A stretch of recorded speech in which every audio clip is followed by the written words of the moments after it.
चर्चा लोक काय म्हणतात की भालराव साहेब 2 टर्म आमदार होते आणि जर यावेळेस भारतीय जनता पक्षातून जर निवडून आले असते तर कदाचित मंत्रिपद त्यांना बघावं मिळालं असतं.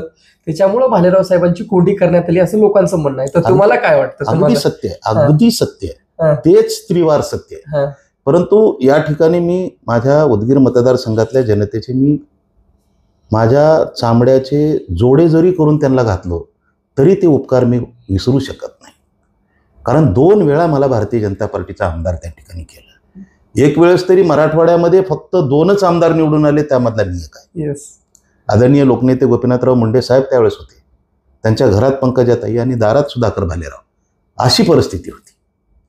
आणि असं असताना माझी पुन्हा अपेक्षा होतीच. राजकारणामध्ये सकारात्मक दृष्टिकोनातून काम करत असताना चांगल्या कामासाठी काम करण्यासाठी राजकारणात आलेल्या कार्यकर्त्यांना अपेक्षा असतात की मतदारसंघाचा चांगला विकास झाला पाहिजे, नॉन करप्ट अशा पद्धतीचा मतदारसंघ, बगर भ्रष्टाचाराचा मतदारसंघ या ठिकाणी कसा निर्माण करता येईल. भारत देशाला आझादी मिळवण्यासाठी काही मुठभर लोकांनीच त्याग केला, म्हणून हा भारत देश आझाद झाला. जर त्यावेळेस जर भ्रष्टाचाराची जर लोकांनी जर मुहूर्तमेढ होऊन जर आझादी मिळवायचा प्रयत्न केला असता तर अंग्रेजांनी पूर्ण भारतातले एक एक काने कोपरे त्या लोकांना दिले असते. ज्यांनी आझादीसाठी चंग बांधला, मला आझादी मिळाली पाहिजे म्हणून ज्यांनी फासावर चढले, ते फासावर जाण्या अगोदर जर इंग्रजाच्या सोबत जर सेटलमेंट केलं असतं तर काय नाही मिळालं असतं. साहेब मला त्या मुद्द्यावर पण यायचं, बरं झालं. काय नाही मिळालं असतं मी तुम्हाला प्रश्न विचारतो.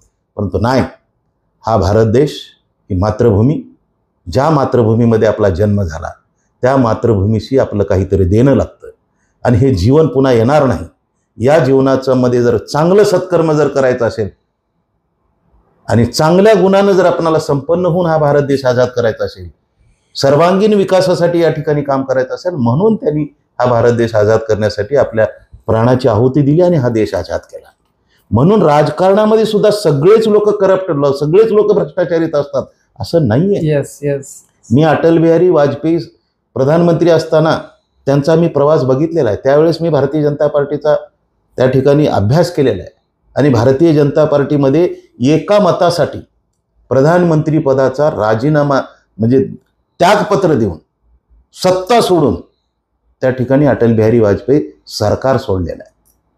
आणि अटल बिहारी वाजपेयीनं त्याच भारतीय जनता पार्टीच्या विचारामध्ये अटल बिहारी वाजपेयी म्हणतात, अगर मुझे भ्रष्टाचारी लोगों के साथ में हाथ मिलाकर सत्ता बनानी है और उस सत्ता को अगर मेरे को अगर छूना होगा तो मैं चिमटे से भी उसको छूंगा नहीं.